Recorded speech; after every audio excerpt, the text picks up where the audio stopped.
Yo soy Soledad Chamorro, arquitecta por la FAPID y profesora en arquitectura también por la FAPID, docente de proyecto final de carrera y de representación gráfica en diseño industrial también. Y bueno, junto a Pedro y Marcos estamos en materias optativas. Contame qué es esto que le ofrecen también a los estudiantes que pueden llegar a acceder y cuál es el valor que radica en la oferta que tiene para poder incorporar dentro de lo que es el recorrido del estudiante. Bueno, para mí lo que tiene de fascinante de SciArc es que es una escuela donde hay estudiantes de distintos programas, tanto de grado como de posgrado, y todo lo que es el programa EDGE, que son todas las maestrías, tenemos muchas cosas en común. Entonces no se entiende a la arquitectura como una disciplina en sí misma. De hecho, hay profesionales de otras áreas que toman esos programas. Entonces de golpe estás tomando cualquier programa con gente que viene de la industria del cine, que viene de la música o de la fotografía. Y bueno, me parece que es súper interesante para empezar a cruzar un montón de saberes que son de disciplinas de diseño, creativas, pero no necesariamente de la arquitectura.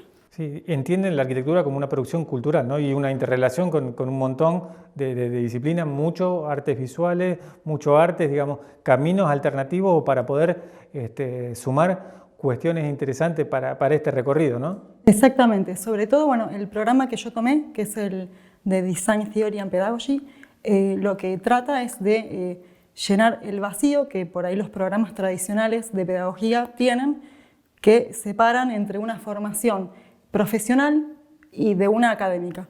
Por ahí este programa trata de llenar el medio formando agentes culturales, que pueden ser intelectuales, académicos, profesionales, pero que están pensando un problema cultural actual, ¿no? Que no necesariamente está ajustado a un parámetro bien definido, sino que permite hacer exploraciones personales y especulaciones en relación a lo que cada estudiante también lleva en su propia agenda. Contame cómo fue tu pasaje, esto de volver desde SciArc y también ser profesor acá y poder volcar y llenar estos vacíos. ¿Qué notás que falta en el ámbito, en las instancias educativas nuestras acá?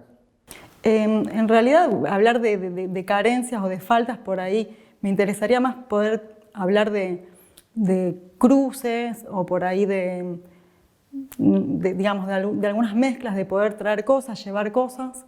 Y en relación a eso, creo que podemos todavía desarrollar modelos pedagógicos innovadores, que por ahí creemos que no tenemos los recursos humanos o las tecnologías o la infraestructura, y en verdad tiene que ver con un poco arriesgarse, ¿no? Entonces, lo que aprendí yo en la escuela es tener esa chance de riesgo, ¿no? De experimentar, probar, testear, y cuando algo no sale, poder volver atrás, pero tener todo un aparato, un andamiaje que te está respaldando, ¿no? Entonces, bueno, creo que es eso, un poco arriesgar, en lugar de replicar modelos conocidos, es empezar a explorar nuevos modelos. Animarse, atreverse, digamos. Exacto. Por ahí no tienen las características de lo artesanal, de viejas épocas, de viejas prácticas, y esto que muestra un horizonte mucho más amplio, digamos, es como que muestra alternativas de acción muy interesantes para esta profesión, ¿no? Exacto, para mí fue un poco como el pasaje de, digamos, reflexionar si seguimos replicando modelos conocidos o tratamos de empezar a implementar algunas pedagogías que por ahí vayan en una línea más experimental, que tienen que ver más con la investigación y no con replicar conocimientos, ¿no? ¿Cómo notas la respuesta de los estudiantes? Los estudiantes, la respuesta siempre creo que es positiva. Creo que el estudiantado actualmente, lo digo como estudiante y también como docente, estamos en esa búsqueda de poder hacer exploraciones, investigaciones y poder también canalizar por ahí conocimientos personales o intereses personales a través de nuestras experiencias como estudiantes, ¿no? Así que creo que siempre es buen recibido.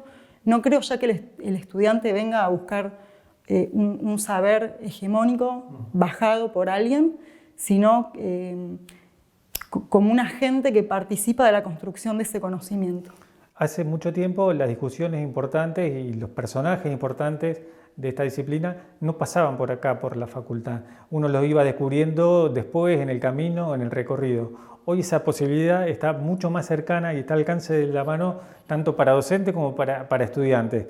¿Ustedes los ven así? ¿Son conscientes de esa chance diaria que tienen hoy acá en este ámbito? Sí, yo creo que es tal cual como vos lo decís. También tiene que ver que uno accede de múltiples maneras. Ahora tenés llegadas digamos, de un montón de lugares, ¿no? Yo tengo el recuerdo de haber estudiado gente de libro que después podés tener una conversación, ¿no? Entonces, algo que te parecía recontra improbable empieza a ser un poco más moneda corriente. Por ejemplo, una de las ventajas de la pandemia nos pasó haber tenido conversaciones con personajes que capaz que son súper accesibles, pero la lejanía no te permitía ese encuentro, ¿no? Entonces, bueno, ahora las pantallas nos han permitido que a lo mejor en alguna de las reviews estaba Peter Cook, por ejemplo, ¿no? Entonces, y lo tenías enfrente. Y la pantalla que no te media en distancias. Entonces, bueno, esas creo que son unas de las grandes ventajas que tenemos ahora. Bueno, ¿cómo sigue el programa tuyo? ¿Qué tienen que tener en cuenta los estudiantes para poder aprovecharlo? ¿Qué le dirías como llamador? Mira, está una doble cuestión. Va a haber gente que te va a decir andate con una agenda personal súper preparada para desarrollar. Yo diría andá, dejate sorprender, porque cuando llegás a un lugar distinto, te atraviesan cosas más allá de lo curricular, ¿no? Estar con, bueno, como comentaba Marcos, con compañeros que vienen de distinta parte del mundo, te atraviesan otras culturas, otras maneras de entender las relaciones interpersonales, las disciplinas, cómo abordan el conocimiento, cómo son los tiempos, ¿no? Nosotros naturalizamos por ahí modos de hacer, con unos tiempos de hacer, y cuando accedes al mundo a través de tus compañeros, empezás como a aprender un montón de cosas que, digamos, trascienden lo que es meramente curricular. Y que se animen al riesgo, ¿no? Sí. Yo creo que es un espacio donde solamente hay lugar para el riesgo casi, ¿no? Por esto que te comentaba, para no replicar lo que por ahí ya se conoce, sino a lo mejor tomar algo desde ya, pero ver cuál es tu enfoque personal o qué plus podés hacer con ese objeto de estudio inicial. Gracias, Soledad.